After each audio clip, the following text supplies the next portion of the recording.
living on 120K a year in DC? Hey family, welcome back to my channel. My name is Matt. If you're new here, welcome. If you're a returning family member, thank you. Guys, remember to like, subscribe, turn on post notifications, do all that fun stuff for me. Thank you for watching, viewing, subscribing. I appreciate all of you guys. And remember, my Instagram is linked below. I'll put that down there for you. Guys, remember there's a $100 Visa gift card giveaway on this channel. We'll talk about that at the end of the video. Let's jump in. So guys, another Millennial Money. I really enjoy this series. It's a good series. It's about how people spend their money and their budgets and where they live and what kind of job they have. So I learn a lot. I enjoy watching them. I enjoy reacting to them, and I enjoy doing it with you guys. So it's cool. So we're gonna get into another one today. Today's episode of Millennial Money is called "Living on 120K a Year in the DC area." Now, DC is very expensive, so it'll be interesting to see how this person spends their money, and let's jump in. Let's go. Experience really opened my eyes a lot, and I'm from Okay, so it looks like he was either in the military or is in the military. suburban town in Pennsylvania where everyone is the same. Being in the military, you meet people from all different walks of life, and you get to understand different cultures and share different values that you wouldn't normally share unless you live in a big city.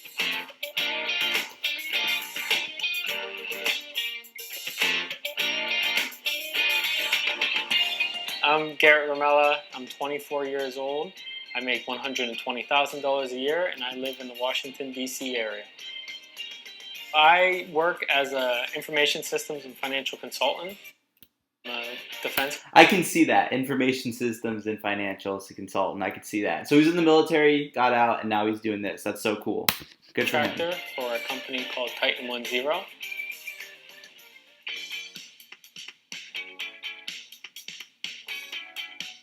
In my junior year of high school, I found out about a personal finance class, and everything just clicked. I'm like, you could go into a profession that you can learn more about. Alright guys, this is my favorite part of the video, going over their budget. So let's go through it. So this gentleman's monthly budget is $12,232 a month. Very good income. He has $5,000 debt repayment. Good. He's trying to get his debt gone. $2,700 for rent. Jeez, that's expensive. Property tax, property expenses. We have, sorry, I turned the CC off, the closed captions. The rental property expenses, $1,845. That's high. These two numbers are very high for some reason. Food, $1,500. That's really high too. Entertainment, $400. Miscellaneous, $290. Utilities, $200. Transportation, $150. Savings, $1. He's only $700 a month. Honestly, I would just put the savings toward the debt. Get the debt gone. Car insurance, $43 a month. I like that. Financial situation, also help other people. And that was really what planted the seed. And ever since then, I have been trying to learn everything I can. All right, so he bought a 2-bedroom apartment for $400,000 in National Harbor.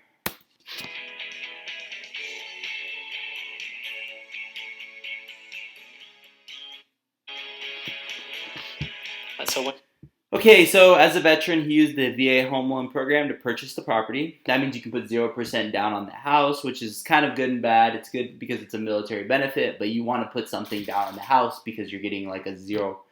All the loans, you have no equity at all, so it is dangerous. It can be dangerous with the VA loan. You go into the U.S. Armed Forces, you receive the VA home loan, which is a guaranteed program that allows you to purchase a property as your primary residence for zero money down. You don't have to pay for private mortgage insurance when there's not 20% equity in the property. You don't have to have those additional payments, which is a really nice benefit. And you get a really good interest rate, which is really competitive in terms of conventional financing. All right, his mortgage is $2,704 a month, which includes fees and 2 parking spots. Okay, that's high mortgage. This is a big mortgage he's got. I bet he drives a Tesla. That's what I'm going to guess. Okay, so he gets $1,000 a month from his roommate. That's good. I did learn over the past year. I'm young, so I can have roommates. I actually enjoy the company. So this year, I bought a 2-bedroom in the goal is to always have a roommate, because one, I'm never home, and two, if I could provide one of my friends a place to stay at a cheaper price than what they're getting in DC, then I'm going to do that and help them out. And at the same time, it helps me out as well. My plan is to not be... Oh, it's a Nissan. Okay, cool. ...forever, but to continue purchasing properties, pulling equity out of other properties, and using the tax laws to really get a sizable real estate portfolio that I could have. Everyone always says, like, hey, you spend $1,500 to go out to eat all the time. And there it is, $1,500 a month for out to eat. That's a lot, especially when you're doing $5,000 a month in debt repayment. I wonder what the debt is. Being a business major and like kind of understanding economics, it's really an opportunity cost. So I will pay a premium to be able to eat out for convenience and not have to travel back home, especially in the DC area where traffic could be 2 hours. $1,300 a month on eating out. Oh my goodness. So if I spend a little bit more money, I could, have a dinner with some friends and have some social life instead of coming home to make a grilled cheese sandwich. I really get to spend more time doing things that I love and not worrying about washing the dishes, which is the worst chore ever, even with a dishwasher. And just, spending time going grocery shopping and cooking and prepping. And I am the worst cook ever. He needs to get better at cooking, because someday his wife's gonna want him to cook for him. The point of having passive income is to be able to have it rented and not have to worry about it. So that's the long-term goal. And then remember, we talked about passive income. Just because you have the real estate rented doesn't mean there's not going to be any issues. There's still going to be property management. You're still going to have stuff replaced. You're still going to have HOA fees. You're still going to have stuff to worry about. It's not just set it and forget it with real estate at all. Also have the debt repayment. So when a tenant is in the property, they're paying off your mortgage. So over the course of 10 or 15 years, you're building up all this equity in a property that you could later take out and invest into other properties and other properties and other properties. So. Oh, so he already owns 2 rental properties. Okay. Dang, $48,000. Holy crap, that's cheap. And we came together and decided that we were going to turn it into a rental property.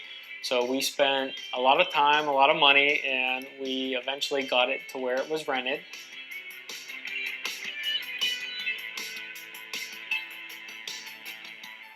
So I wonder if the debt repayment is towards the properties or towards like bad debt. I'm so confused. All right, so he bought another property for $217 in Alexandria, Virginia. Okay. Essentially, you can move into the home and just start making your mortgage payments. See, but he has a lot of more. He's really over leveraged. This guy's got property, but it's very over leveraged.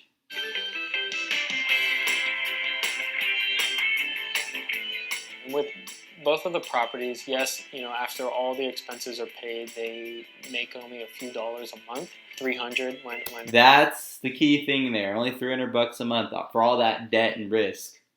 Things added up, but you have to take into account the appreciation that goes into place. So, for example, the Alexandria property, it's actually located in North Old Town, and if you have watched the news lately, Amazon has come into Crystal City. And just over the past year, the property values have went up, 20%. So that was pretty good. I joined the Marine Corps because I had graduated high school and fell on my face. I started in college, I took online classes, and didn't understand the workload behind it. Ended up working some odd jobs and just really fell on my face, in terms of becoming an adult. So my dad was in the Marine Corps. I found out about the education benefits and opportunities and the ability to travel. Well, good for him. I mean, took advantage of the education and the travel. Went in there. That's good. I also found out that I could do finance work in the Marine Corps. So I ended up enlisting.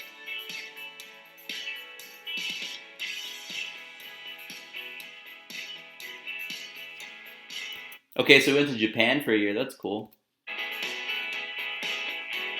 And I really And you went to an East African nation. Wow, that's cool.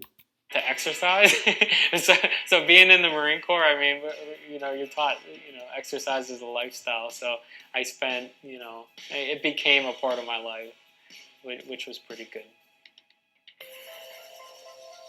Here we go, debt repayment. I've been waiting for this. A lot of changes have happened in the last year that has required me to buy furniture or purchase renovation materials, and a lot of that was financed with short-term debt, credit cards. Okay, so he has almost $48,000 in debt between credit cards and personal loans and student loans. Okay.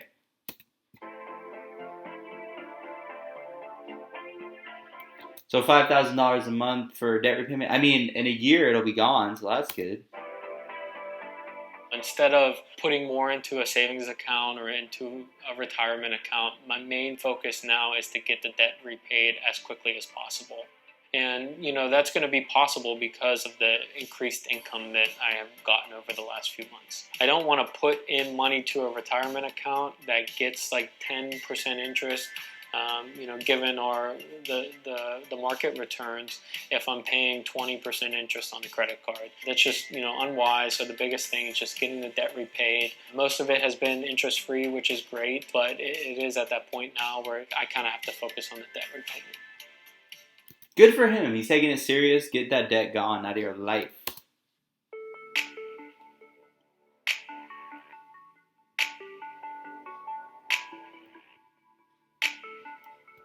Oh, wow, he got a master's in finance. Okay.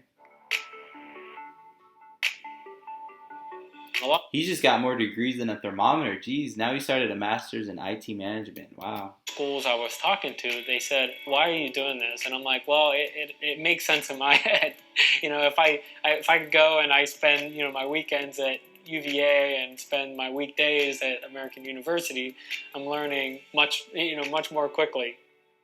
I want to be a CFO. And I think CFOs in the future really have to know how to use IT to create business value and be able to use IT to talk finance and accounting. That's true. That is very true. The military programs are really good. I am currently using the Post 9/11 GI Bill, which is a Veterans Affairs sponsored program that kind of pays the tuition. There's a bunch of stipulations with it, but for the most part, as of last year, I had $46,000 of tuition paid for at American University. And during my time at school, I received $24.36 every month. That is a tax-free entitlement for housing. So I could use that for anything. I mean, normally most folks will go to school full-time and not work full-time. But in my case, where I could work and kind of go to school, I get to, have that benefit to use for other things. So with my girlfriend, Indu, she lives in Seattle and I live in DC. Everyone's always like, "Oh, it's long distance," but it's not too bad because we get to see each other like once a month or once every other month. Oh, shoot, he's got a girlfriend across the country? Okay, nice. I do want to get to the point where I don't have to just live in one area. I could just travel, say, to Seattle for 2 weeks and then travel back to DC or to, say, Austin, Texas, or, California somewhere, and just kind of, spread myself out. And to do that, I'll have to focus on the real estate and, buying real estate in different areas. I think I live nice. I mean, much more than, where I came from. But, I mean, I could be more frugal. But the thing is, I enjoy the lifestyle that I have. And, at the end of the day, all the stuff that I try to purchase, it's not like I'm just, traveling every day or on experiences. I try to buy things that'll be around in 20 years or in 30 years. Okay guys, so a couple takeaways. This gentleman's doing a great job. He served his country, he's getting a very nice salary, he's got the $2,000 a month from the GI Bill coming in, lots of different income sources, $1,000 a month for renting the room out, so that's good. Downside, I mean, he's got 3 properties right now. That's good, but he's got a lot of debt, so he's got a lot of risk. People don't understand that just because you have real estate doesn't mean the debt's still there. If you have real estate and it's not paid for, that equals risk. And I think a lot of people don't understand that. And he's got a good job. He's getting his master's, so that's cool. He's just getting a lot of degrees. That's good. He wants to be a CFO. Great career path. He's gonna make a lot of money. Also, I'm proud of him paying off his debt. You know, in a year he should be debt free, so that's really good. So overall, he's doing some good things, doing some things he could do better at with the debt and stuff. But I mean, guys, you know, working hard. He's a wise young guy making a lot of money, so good for him. And I wish him nothing but the best. So, alright guys, remember there's a $100 Visa gift card giveaway on this channel. Remember to like, subscribe, turn on post notifications, do all that fun stuff. And that'll happen at 1,000 family members. We're gonna give $100 away to one of you beautiful people. So yeah, we'll get there. Alright guys, that's all for today's video. Remember to continually work to become the best version of yourself. And we'll see you guys in the next one. Peace!